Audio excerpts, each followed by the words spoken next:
Marcus Chen adjusted his helmet one last time as his fighter ship drifted through the asteroid field. The silence of space surrounded him, broken only by the steady hum of his life support systems. He was alone, thousands of light years from Earth on a mission that most people back home didn't even know existed. The Galactic Council had rules, strict rules. Humanity had only been part of the galactic community for 50 years, and they were still considered newcomers, young, inexperienced. The older races looked down on humans like adults watching children play with toys. The Zilithians had been spacefaring for 10,000 years. The Corvan Empire controlled a quarter of the galaxy. The insectoid hive queens commanded fleets that numbered in the millions. And then there was humanity. Small, new, barely worth noticing. Marcus smiled grimly as he checked his weapon systems. Let them underestimate humans. It had always been a mistake. His mission was simple on paper: reconnaissance. The Zilithians had established a forward base in the Kepler sector, right on the edge of human space. They claimed it was for peaceful resource extraction, but intelligence suggested otherwise. The base was heavily fortified, with weapon platforms that could threaten Earth's outer colonies. The Council had refused to investigate. The Zilithians are an ancient and respected race, they had said. Surely there is a misunderstanding. But Earth's government knew better. They had sent Marcus alone because a single fighter might slip through undetected where a fleet would start a war. His ship, the Defiant, was equipped with the latest stealth technology and enough firepower to punch well above its weight class. Marcus had volunteered immediately when they called for pilots.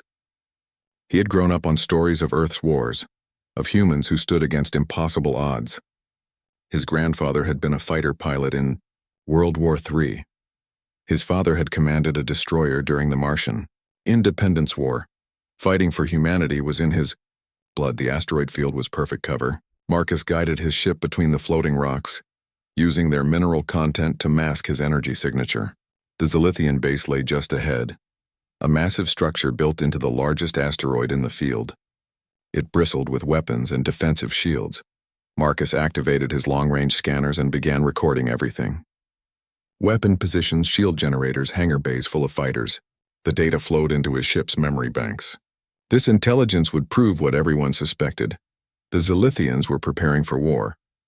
Well, Marcus muttered as his scanners picked up something unexpected. What do we have here? Hidden on the far side of the base was a construction facility. Marcus enhanced the image and felt his blood run cold. They weren't just building weapons. They were building something far worse: planet crackers. Massive weapons designed to destroy entire worlds. The Zilithians had 3 of them nearly complete. Marcus's hands tightened on his controls.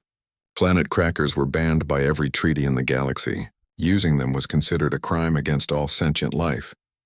But here they were, being built in secret, aimed at human space.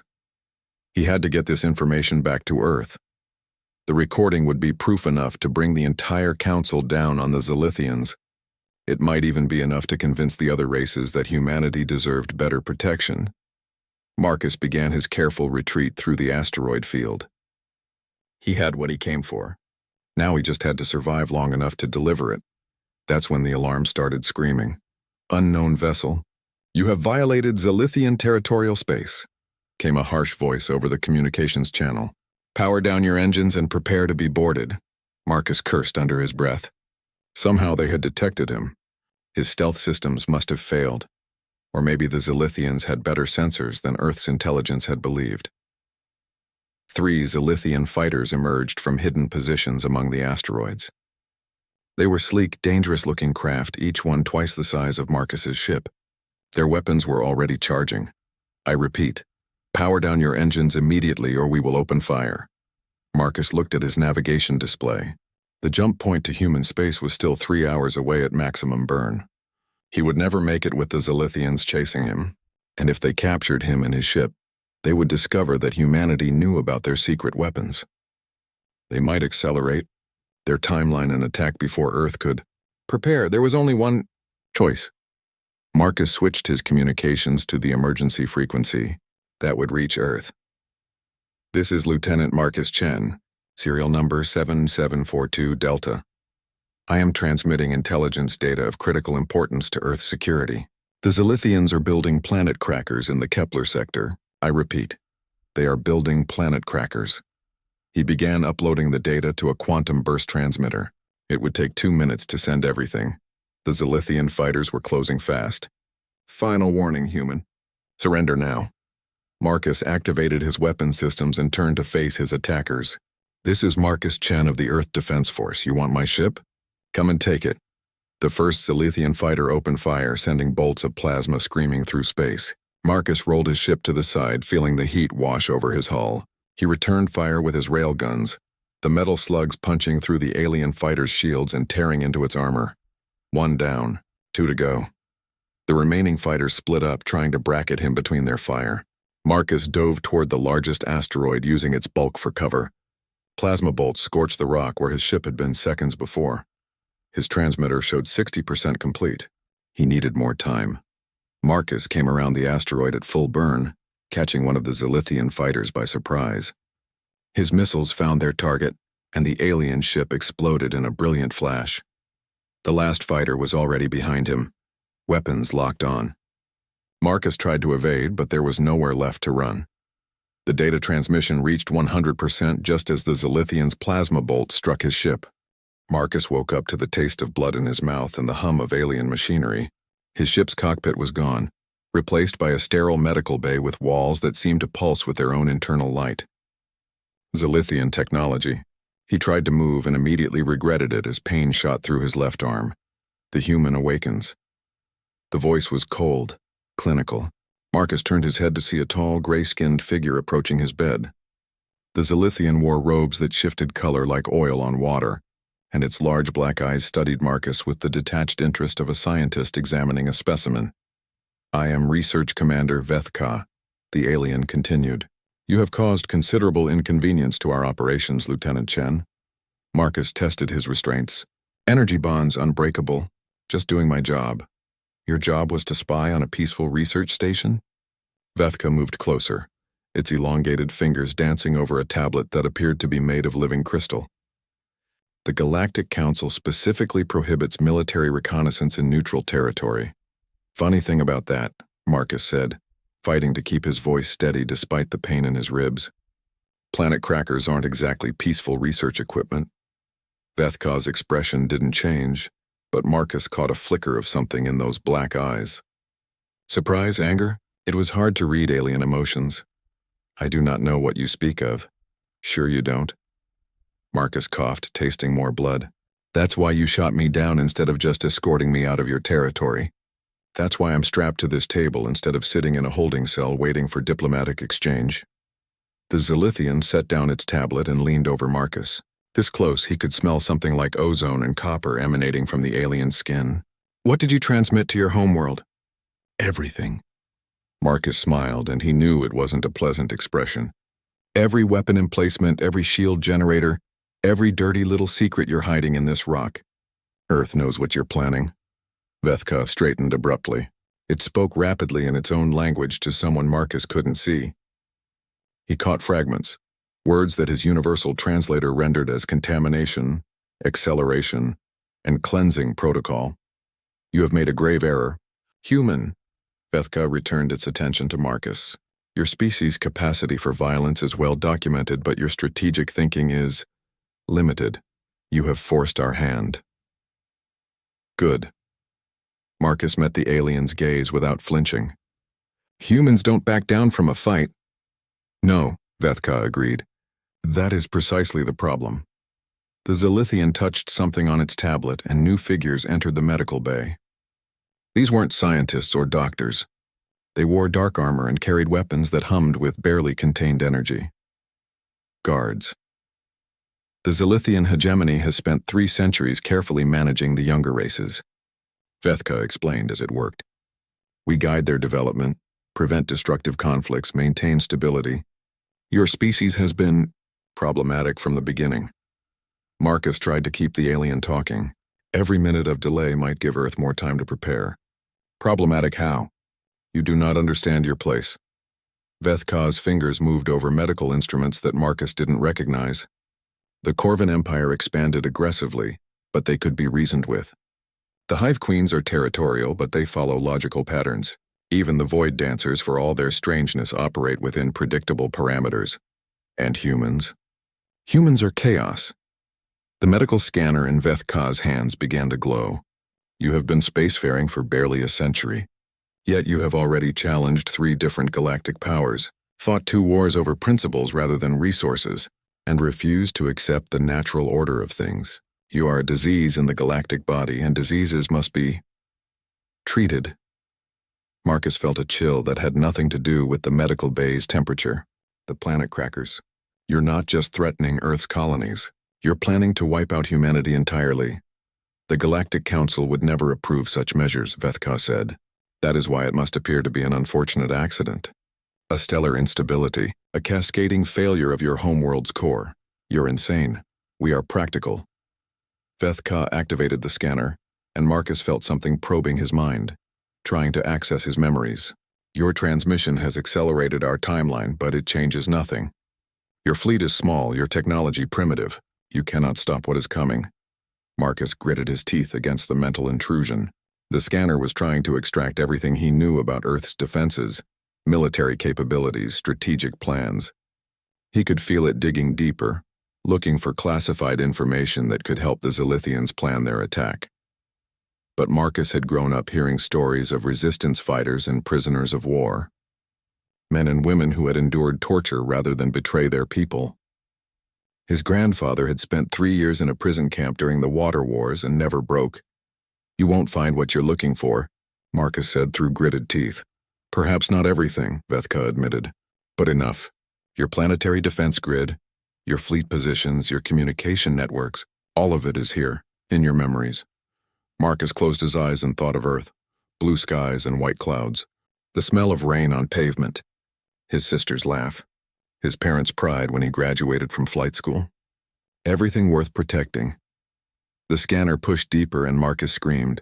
Hours passed, or maybe days. Time had no meaning in the sterile medical bay.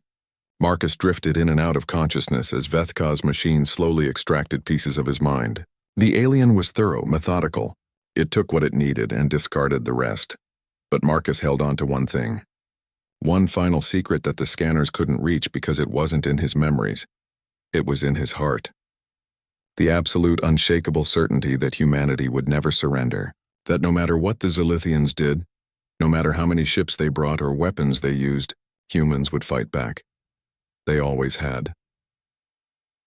Your species' psychological profile indicates an unusual attachment to individual sacrifice, Vethka observed during one of Marcus's lucid moments. You actually believe your death will matter. It will, Marcus whispered. One fighter. One ship. One transmission of data your government already suspected. Vethka's black eyes reflected nothing. How could the death of something so insignificant possibly matter? Marcus managed a weak smile. You're about to find out. The next time he woke up, he was alone. The medical bay was darker, and he could hear alarms in the distance. His body felt wrong, disconnected, as if pieces of him had been carved away and replaced with emptiness. A guard entered and spoke briefly with someone outside. Marcus caught fragments of the conversation through his fading consciousness. The attack had been moved up. The planet crackers were being deployed ahead of schedule. Earth would burn in 72 hours. Marcus tried to move, to do something, anything to interfere with their plans. But his body no longer obeyed him. The Zilithian scanners had taken too much. As darkness closed around him for the final time, Marcus thought about his grandfather's stories. About ordinary people who became heroes not because they survived, but because they refused to give up. He had gotten the intelligence to Earth. Whatever happened next, humanity would be ready. The monitor beside his bed showed a flat line, and Marcus Chen, fighter pilot of the Earth Defense Force, died alone in an alien medical bay, 9,000 light-years from home. Admiral Sarah Chen stared at the holographic display in the Earth Defense Force Command Center, her hands trembling as the quantum burst transmission finished decoding. The timestamp showed the message had been sent 18 hours ago from the Kepler sector. The sender identification made her blood run cold. Lieutenant Marcus Chen, her son. Ma'am? Colonel Torres stood beside her, his weathered face grim. The analysis confirms it. Planet crackers, 3 of them, nearly operational. The energy signatures match theoretical models we developed during the Titan crisis. Sarah forced herself to focus on the tactical data rather than the personal loss. Marcus had known the risks when he volunteered for the mission. They all did. But seeing his fighter's final moments recorded in the transmission's metadata made her chest tight with grief and rage. "How long do we have?" she asked.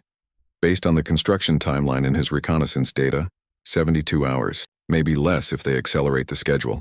72 hours to prepare for the annihilation of humanity. Sarah activated the emergency protocols that she had hoped never to use. Within minutes, every ship in Earth's fleet was receiving priority orders. Every military base from Luna to the outer colonies was going to maximum alert. The message was simple. Humanity was about to face extinction. "Contact President Morrison," Sarah ordered. "Tell him we need to implement Protocol 7 immediately." Protocol 7, the total militarization of human space. Every civilian ship would be pressed into service. Every factory would be converted to weapons production. Every person capable of holding a weapon would be given one. It had been created after the Martian Independence War, when military analysts realized that humanity's greatest strength wasn't technology or numbers. It was their absolute refusal to accept defeat. The command center erupted into controlled chaos as officers coordinated the largest military mobilization in human history. Sarah watched them work, these men and women who had dedicated their lives to protecting Earth and its colonies. In a few hours, many of them would be dead, but they would fight anyway. "Admiral," Lieutenant Kim approached with a tablet displaying fleet positions. "The Yorktown battle group can be at the Kepler sector in 60 hours. The Midway group will arrive 6 hours later. 2 battle groups against an ancient alien civilization with weapons that could crack planets." Sarah had commanded fleets against the Corvan Empire and fought pitched battles against Hive Queen swarms. She knew hopeless odds when she saw them. "Send them anyway," she said, "and keep them informed about Marcus's tactical data. Every weapon emplacement, every defensive position.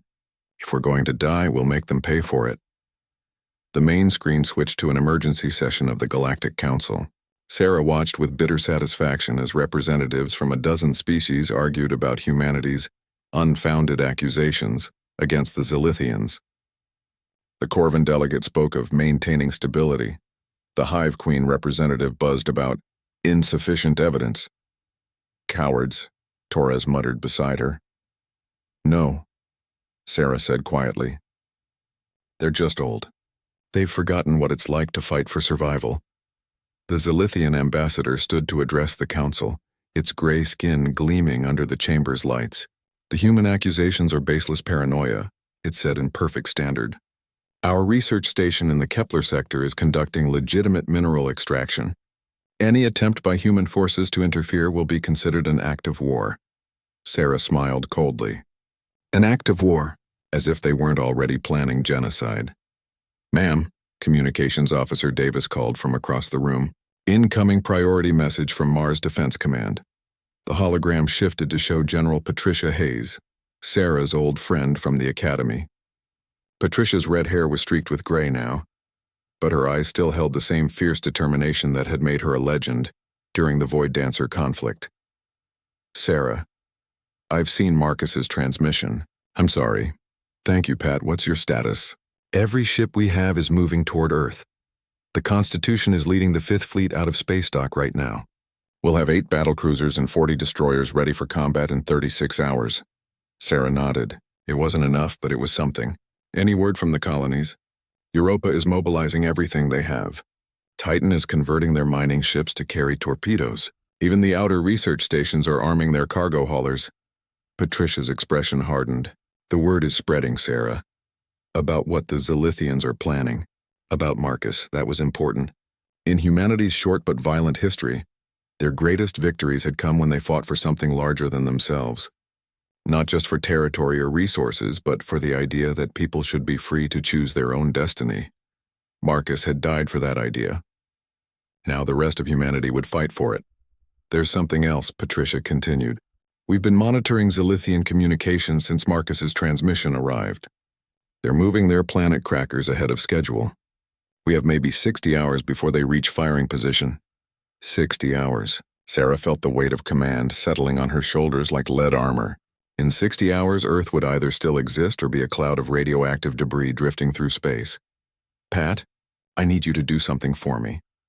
Sarah made a decision that went against every protocol in the book. Send a copy of Marcus's intelligence to every independent freighter captain, every colony militia, every human settlement from here to the Centauri expanse. Sarah, that's classified.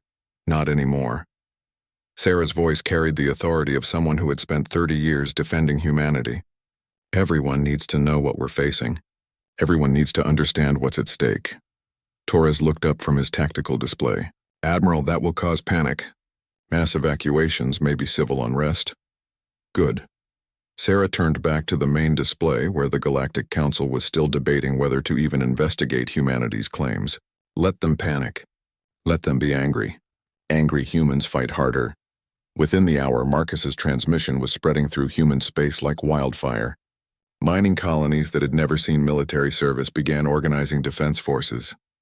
Merchant captains started arming their ships with whatever weapons they could find. Even civilians who had spent their lives believing the galaxy was a peaceful place began to understand the truth. They were alone. They had always been alone.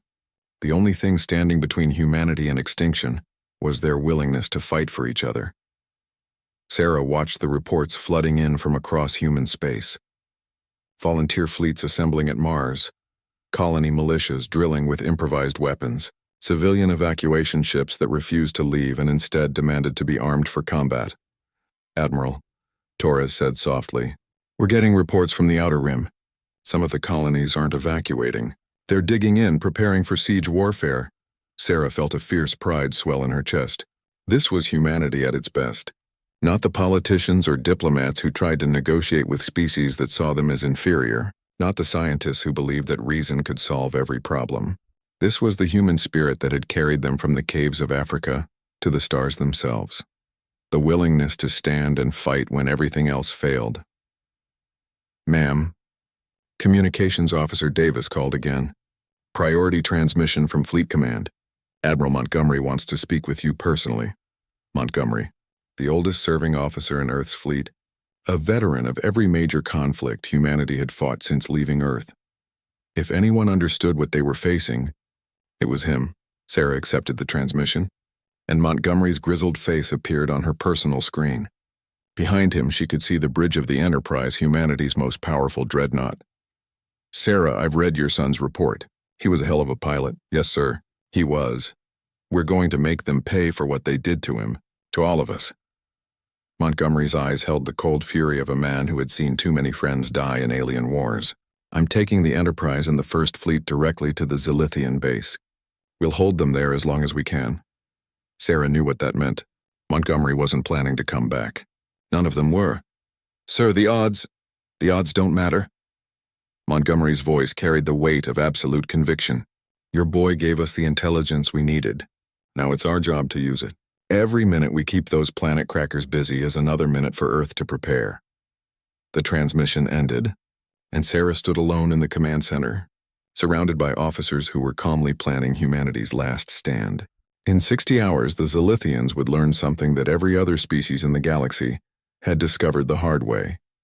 Humans didn't surrender. They didn't retreat. They didn't accept defeat. They just kept fighting until there was nothing left to fight with. Admiral Montgomery stood on the bridge of the Enterprise as his fleet dropped out of hyperspace at the edge of the Kepler sector. 58 ships, the largest force humanity had ever assembled for a single battle.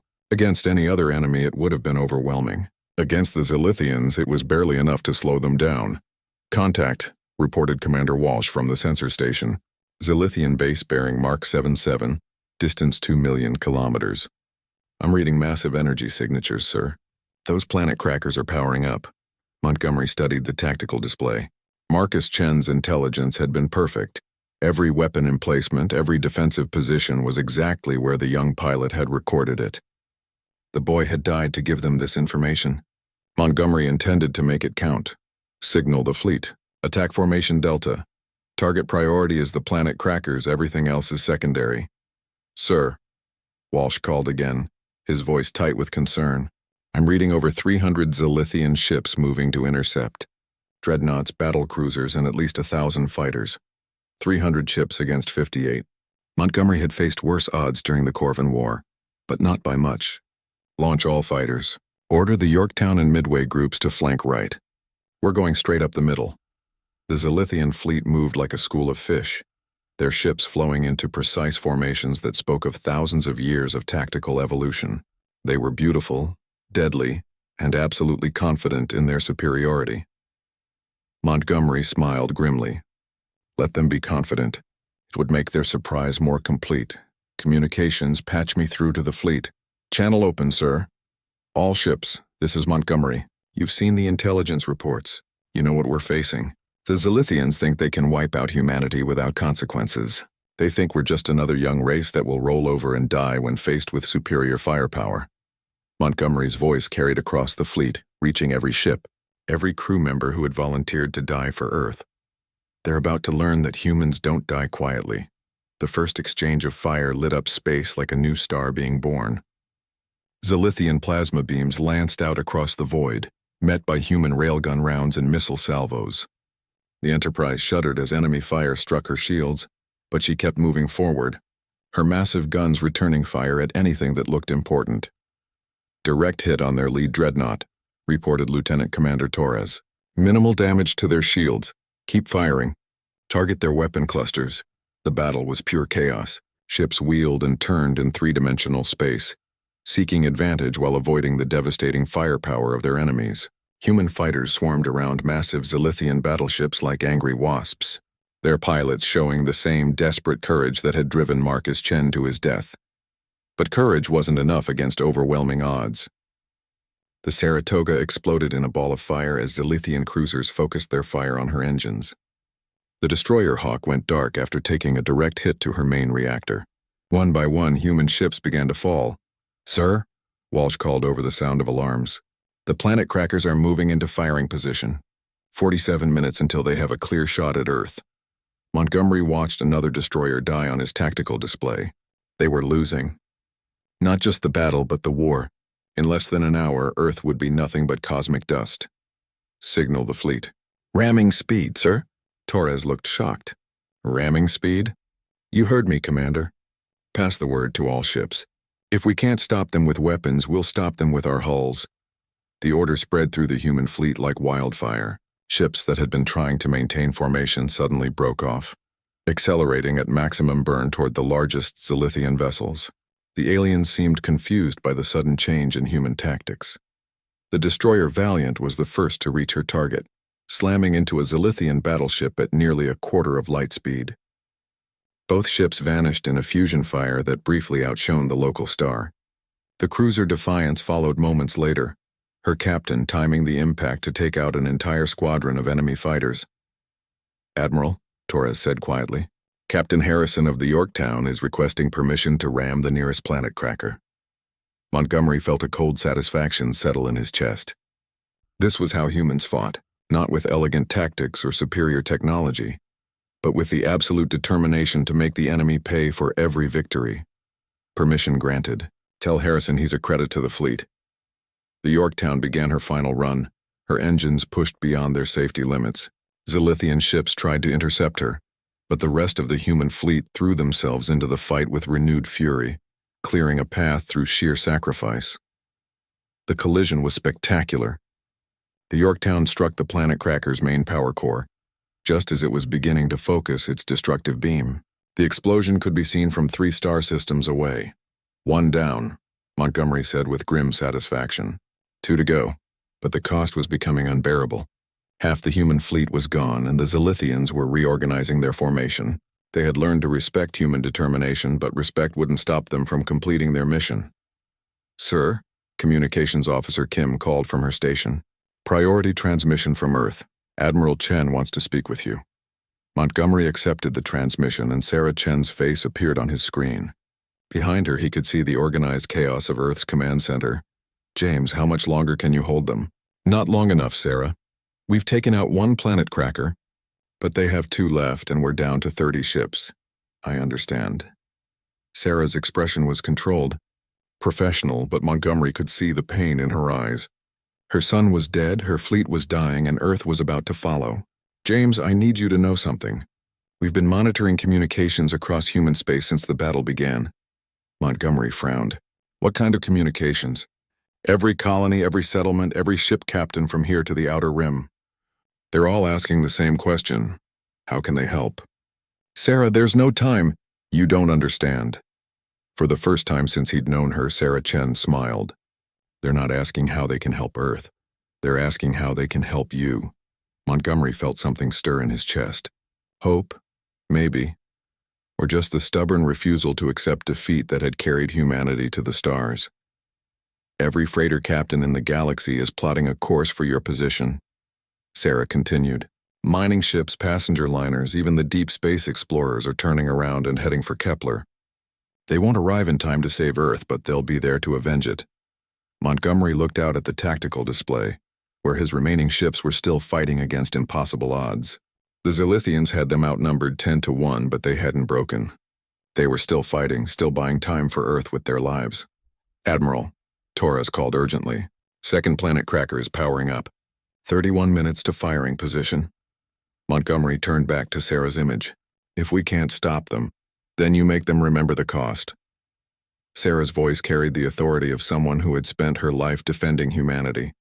You make them understand that killing Marcus, killing all of us, will haunt them for the rest of their existence. You show them what happens when you threaten humanity. The transmission ended and Montgomery stood alone on the bridge of the Enterprise, watching his fleet die around him.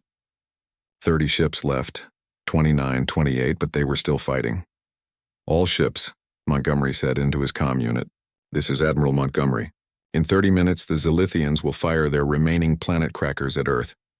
We cannot stop them, but we can make sure they never forget the price of genocide. He paused, looking around the bridge at officers who had served with him for decades. Good people. Brave people. People who deserve to see their families again. We came here to save Earth, Montgomery continued. We have failed in that mission, but we can still complete another one. We can show the galaxy what humans do to those who threaten our home. We can make them understand that humanity doesn't surrender, doesn't retreat, and doesn't forgive. Montgomery looked at the tactical display one last time. The second planet cracker was almost in position. In a few minutes, Earth would cease to exist, but the Zilithians would learn something that day, something that would spread through the galaxy like wildfire and make every alien species think twice before threatening humanity. They would learn that some prices are too high to pay, even for victory. Captain Elena Vasquez stood on the observation deck of the cargo hauler New Horizon, watching Earth die. The planet cracker's beam was invisible in the vacuum of space, but its effects were horrifyingly clear. Earth's crust began to crack along the continental plates, magma bleeding out into space like blood from a wound. The blue-green world that had given birth to humanity was coming apart, piece by piece. Madre de Dios, whispered her navigator Carlos. He was young, barely out of the Merchant Academy. He had never seen a world die before Elena had. During the Corvin War, she had watched 3 colony worlds burn. But this was different. This was home. This was the place where every human story began. Captain, called her communications officer from the bridge. We're receiving transmissions from across human space. Every ship, every station, every colony. They're all asking for orders. Elena turned away from the viewport. Earth was gone, but humanity wasn't. Not yet. The New Horizon was part of a convoy of 17 cargo ships that had been en route to the Titan mining colonies when the emergency broadcasts began. Elena had immediately changed course for Earth, knowing she would arrive too late but unable to do anything else. Now she found herself the senior captain of a makeshift fleet that was supposed to somehow avenge the extinction of their species. Patch me through to the convoy, Elena ordered. Within moments, the faces of 16 other captains appeared on her screen, merchant officers most of them, with a few passenger liner commanders mixed in. They looked as lost and angry as Elena felt. I'm sure you all saw what just happened, Elena began. Earth is gone. Admiral Montgomery's fleet is gone. As far as we know, the main colonies at Mars and Titan are next on the Zilithian target list. Captain Morrison of the Golden Gate leaned forward. Elena, what are we supposed to do? We're cargo haulers, not warships. We don't have the firepower to take on a Zilithian patrol boat, let alone their main fleet. No, Elena agreed. We don't have the firepower, but we have something else. She activated her tactical display, showing the current positions of human ships throughout the galaxy. The data came from emergency beacons, distress calls, and voluntary position reports that had been flooding the communications network since Earth's destruction. There are 17,000 human ships currently in space, Elena said. Cargo haulers like us, passenger liners, mining vessels, exploration ships, even pleasure craft. Individually, we're harmless. But together, Captain Singh of the Mumbai Express understood first. You want to create the largest fleet in galactic history. Not just a fleet, Elena corrected. An army. Every human ship, no matter how small, no matter how poorly armed, all of them converging on one target. The Zilithian homeworld, breathed Captain Chen of the Dragon's Heart. You want to attack their home system with cargo ships. Elena nodded. The Galactic Council won't act. They're too scared of the Zilithians, too comfortable with the status quo, but they can't ignore 17,000 ships appearing in their most secure system. Morrison looked skeptical. Elena, even if we could somehow coordinate that many ships, the Zilithians have planetary defense systems that could wipe us out before we get close. Probably, Elena admitted. But that's not the point. The point is making them understand that actions have consequences. They wanted to exterminate humanity because we were inconvenient. We're going to show them just how inconvenient we can be. The convoy commanders fell silent, processing what Elena was proposing. It was suicide on a galactic scale, but it was also the only response that made sense. Captain Torres of the Esperanza was the first to speak. My ship carries medical supplies to the outer colonies. I've got nothing to fight with except emergency flares and a mining laser for clearing debris. Then we'll load you with whatever we can find, Elena replied. Missiles, torpedoes, even improvised explosives. Every ship gets armed one way or another. Over the next 6 hours, Elena's convoy became the coordination center for the largest mobilization in human history. Ships changed course from across the galaxy, abandoning their cargo runs and passenger schedules to join the growing fleet. The response was immediate and overwhelming. The Merchant Prince arrived first, carrying a hold full of industrial explosives meant for asteroid mining. Captain Rodriguez immediately volunteered to have his ship converted into the galaxy's largest guided missile. The passenger liner Ocean of Stars followed, her civilian passengers demanding to be put on combat duty despite having no military training. Captain Vasquez, her communications officer, called. We're getting a priority transmission from the colony ship New Earth. They're 3 months out from the Centauri expanse, but they want to turn around and join us. Elena felt a chill run down her spine. The New Earth carried 50,000 colonists and their families. Children who had been born in space and had never seen their homeworld. Tell them negative. They need to establish the colony. Someone has to survive to remember us. Ma'am, they're refusing the order. Captain Williams says, and I quote, My passengers didn't sign up to be refugees. They signed up to be humans. That was the moment Elena understood the true scope of what was happening. This wasn't just about revenge. It was about identity. About what it meant to be human in a galaxy that had just proven it would tolerate genocide for the sake of convenience. Signal all ships, Elena ordered. General transmission to all human vessels in space. The communications array reached out across the void, broadcasting on every frequency that human ships monitored. Elena's face appeared on screens throughout human space, from the outer rim colonies to the deep space exploration vessels. This is Captain Elena Vasquez of the merchant vessel New Horizon. By now you've all seen what happened to Earth. The Zilithians have murdered our homeworld and everyone on it. The Galactic Council refuses to act. We are alone. She paused, looking directly into the camera. But we are not defenseless. Every human ship in space is hereby ordered to rendezvous at the following coordinates for immediate deployment to the Zilithian home system. This is not a request. This is a call to arms. Elena transmitted the coordinates and continued. The Zilithians wanted to exterminate humanity because they thought we were a threat to galactic stability. They were right. We are a threat. We're a threat to anyone who thinks genocide is acceptable. We're a threat to anyone who believes the strong can prey on the weak without consequences. The response was immediate. Ship after ship began changing course, their captains abandoning everything to join the growing fleet. mining vessels armed with drilling lasers, research ships carrying experimental weapons, even luxury yachts whose owners demanded to be given something to fight with.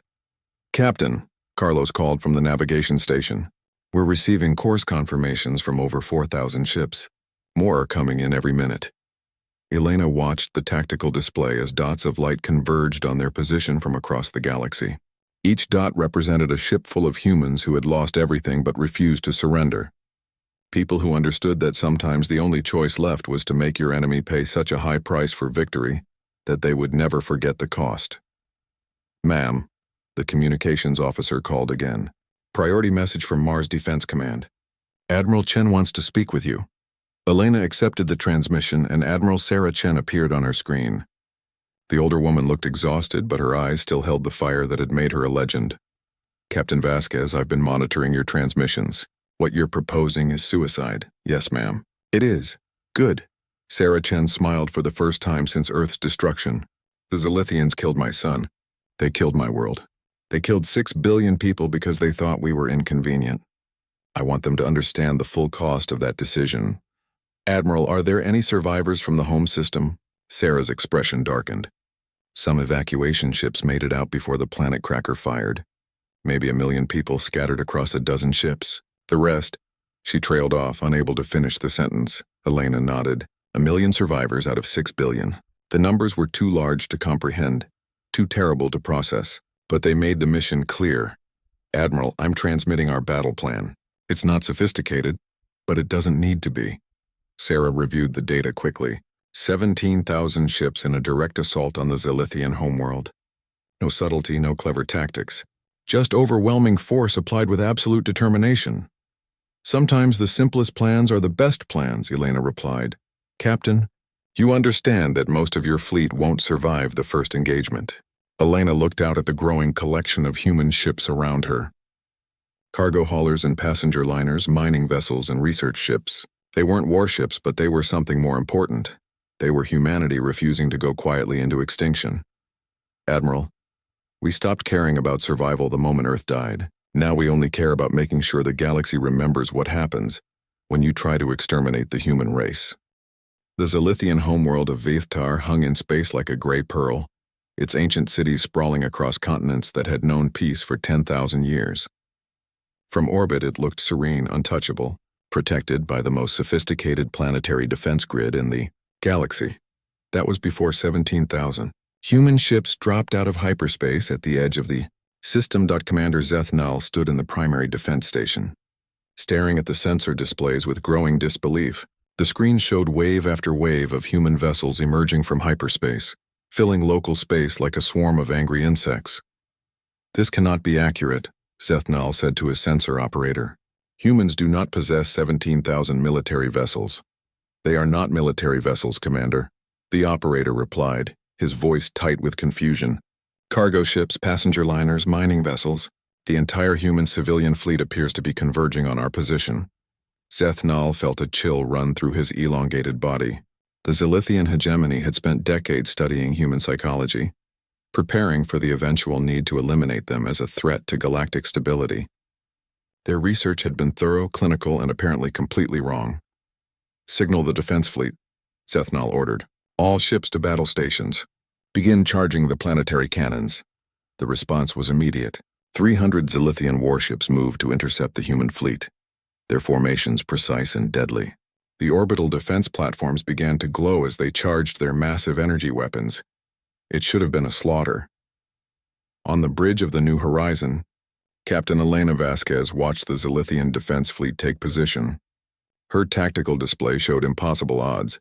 17,000 mostly civilian ships against 300 purpose-built warships and the most powerful planetary defenses in known space. "Captain," Carlos called from the navigation station, "the Zilithian fleet is moving to engage. They're forming a standard defensive screen around the planet." Elena smiled grimly. Standard defensive tactics against standard attacks. But there was nothing standard about what humanity was about to do. "Signal the fleet," Elena ordered. "Operation Broken Chain is now active.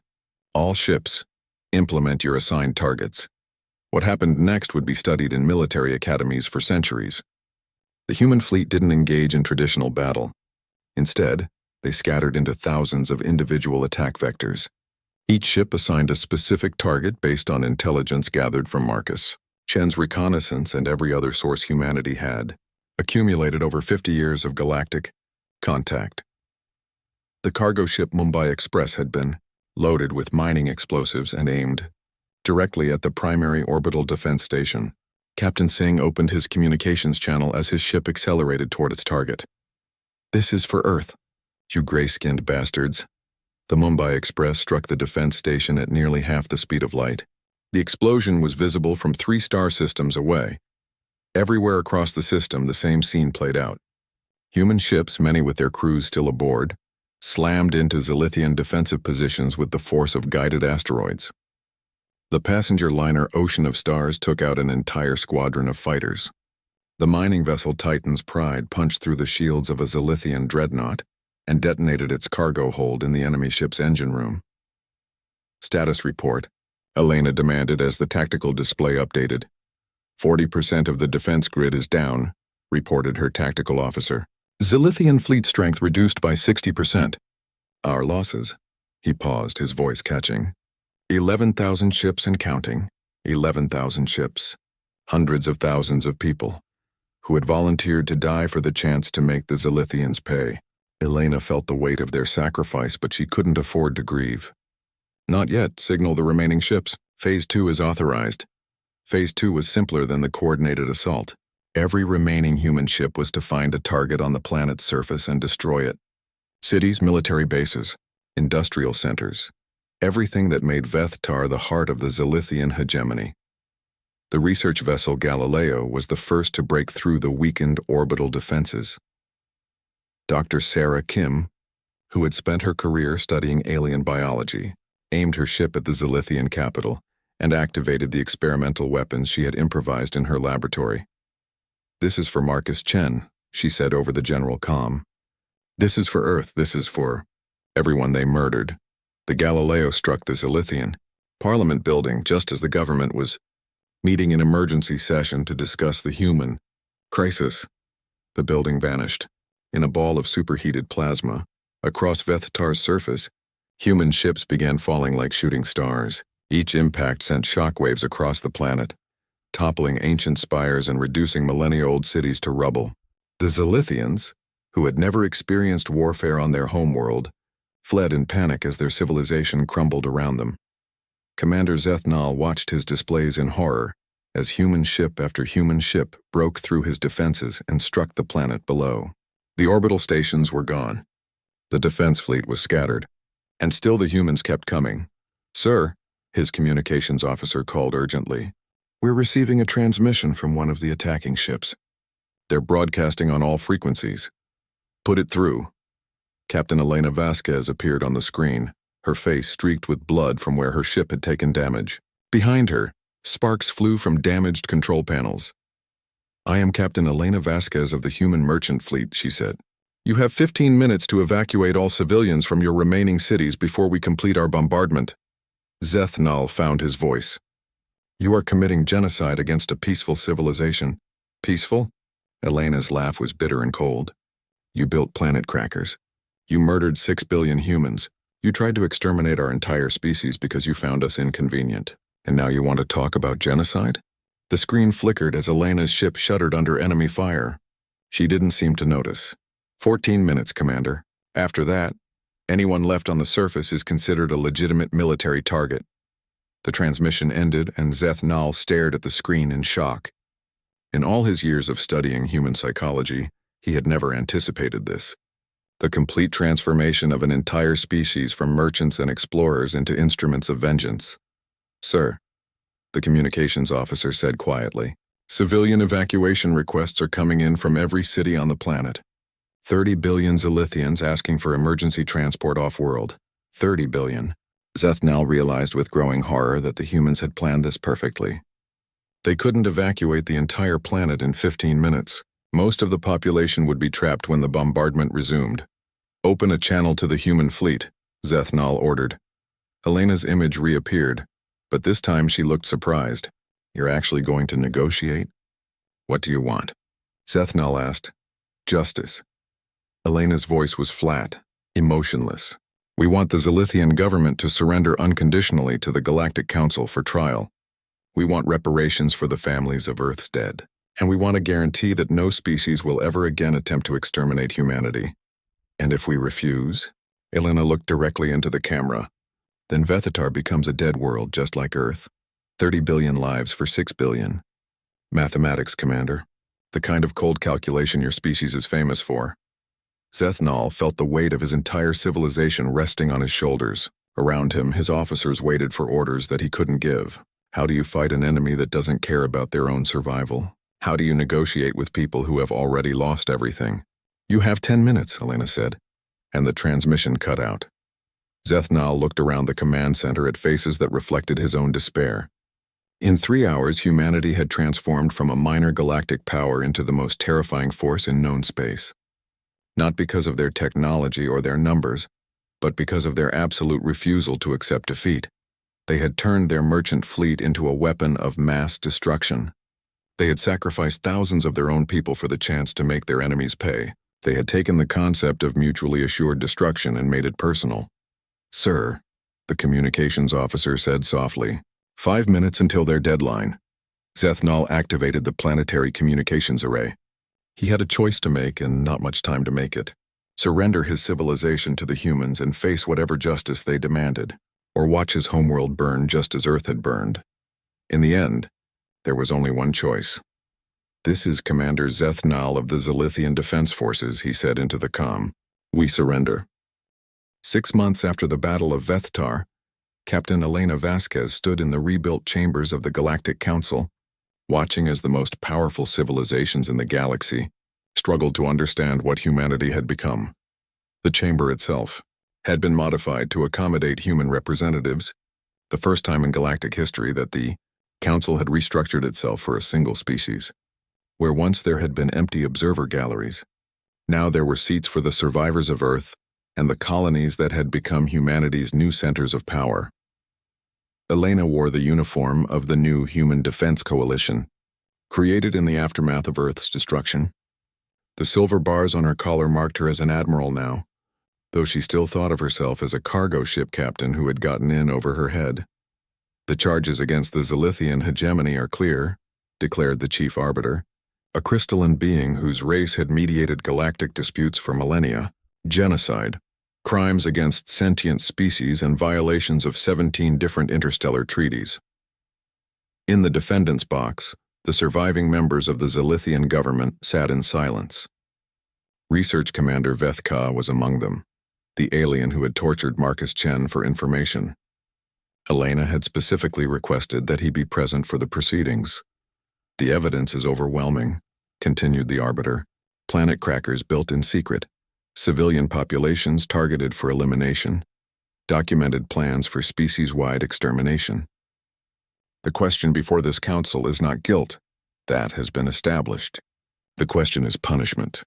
The Corvin representative, a massive warrior caste alien, leaned forward in his seat. The traditional penalty for genocide is exile to a dead system. The guilty parties are forbidden contact with galactic civilization. Unacceptable, Elena said, rising from her seat. The chamber fell silent. Even after 6 months, the other species weren't used to humans speaking with authority. Admiral Vasquez, the arbiter said carefully, what alternative do you propose? Elena walked to the center of the chamber, where a holographic display showed the current state of human space. Where Earth had once been, there was now a memorial station powered by the planet's remaining moon. The outer colonies had become fortress worlds, armed and ready for another attack. The Zilithians wanted to erase humanity from the galaxy, Elena said. They believed we were too dangerous to be allowed to exist. The Council permitted this belief by refusing to investigate their activities or protect our species from extermination. Murmurs arose from the gallery. The Council members shifted uncomfortably in their seats. We propose that the Zilithians be placed under human administration, Elena continued. Their military forces disbanded, their government restructured, their planet used to compensate the families of Earth's dead. The chamber erupted in protest. The Hive Queen representative buzzed frantically. This is unprecedented. One species cannot administer another. Why not? Elena asked calmly. The Zilithians administered our extinction. They made decisions about our right to exist. Now we'll make decisions about theirs. The Corvin delegate stood, his massive frame imposing even in the vast chamber. Admiral, your species has proven its strength. But what you're proposing is conquest, not justice. Elena smiled, and several council members visibly flinched. Humans had become very good at unsettling smiles. General Korath, your people respect strength above all else. 6 months ago, we turned our merchant fleet into the most devastating weapon this galaxy has ever seen. We sacrificed 11,000 ships and hundreds of thousands of our people to prove a point. What do you think we could do with an actual military? The silence that followed was deafening. Everyone in the chamber had seen the reports from Vethtar. The human assault had been so unprecedented, so utterly ruthless, that military analysts were still trying to understand how it had worked. The humans have a point, said the delegate from the Void Dancers. Speaking in their strange harmonic language, the old order failed to protect a member species from genocide. Perhaps new methods are required. Elena activated a data pad and projected its contents for the chamber to see. Since the destruction of Earth, 47 different species have applied to join the Human Defense Coalition. They want our protection against threats that the Council has proven unable or unwilling to address. The list of applicants was impressive. Colony worlds that had been threatened by raiders. Mining operations that faced extortion from criminal cartels. Even some council member species had quietly inquired about human assistance with security issues. You're building an empire, accused the Zilithian representative, Research Commander Vethka. It was the first time he had spoken during the trial. Elena turned to face him directly. Yes, we are.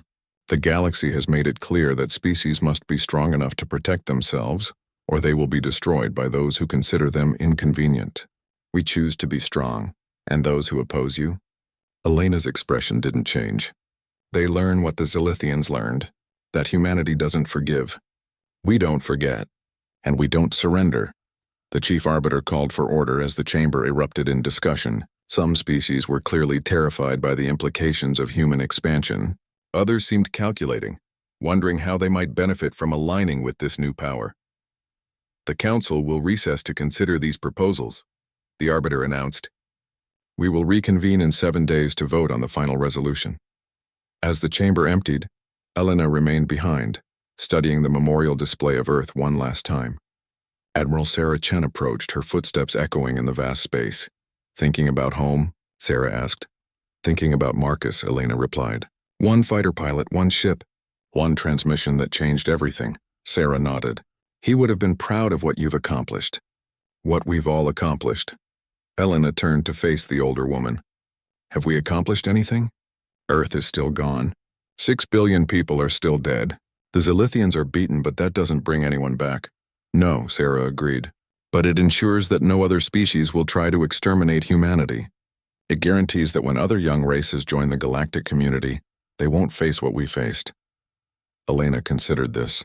In the 6 months since Earth's destruction, humanity had transformed from a minor power into one of the most feared civilizations in the galaxy. Their military might was limited, but their willingness to use extreme force had made them effective beyond their numbers. The vote next week, Elena said. Do you think the council will approve our proposals? Sarah smiled. They don't have a choice. 47 species want our protection. The Corvin Empire is negotiating a mutual defense treaty. Even the Hive Queens are considering an alliance. The galaxy has changed, Elena. We changed it. Through the chamber's vast windows, Elena could see human ships patrolling the space around the council station. Merchant vessels converted to warships, their holds filled with weapons instead of cargo. The same transformation that had destroyed Vethtar was now protecting the galaxy's seat of government. I keep thinking about something Marcus said in his final transmission, Elena said. He called Earth our home, but he also called it humanity's heart. I thought that when Earth died, our heart died with it. And now? Elena gestured toward the human fleet visible outside. Ships from every surviving colony, crewed by people who had lost everything but refused to surrender. Now I understand that Marcus was wrong. Earth wasn't our heart. This is our heart. Our refusal to accept defeat. Our willingness to fight for what we believe in. Our determination to protect each other no matter the cost. Sarah placed a hand on Elena's shoulder. He wasn't wrong. He just didn't understand that the human heart is bigger than any one world. As they left the chamber together, Elena thought about the vote that would come in 7 days. The council would approve their proposals. They had no choice. The Zilithians would be placed under human administration, the defense coalition would continue to grow, and humanity would take its place as one of the galaxy's dominant powers, not through conquest or superior technology, but through the simple demonstration that some prices were too high to pay, that some species would fight back with such devastating force that victory itself became meaningless. Marcus Chen had been merely one fighter.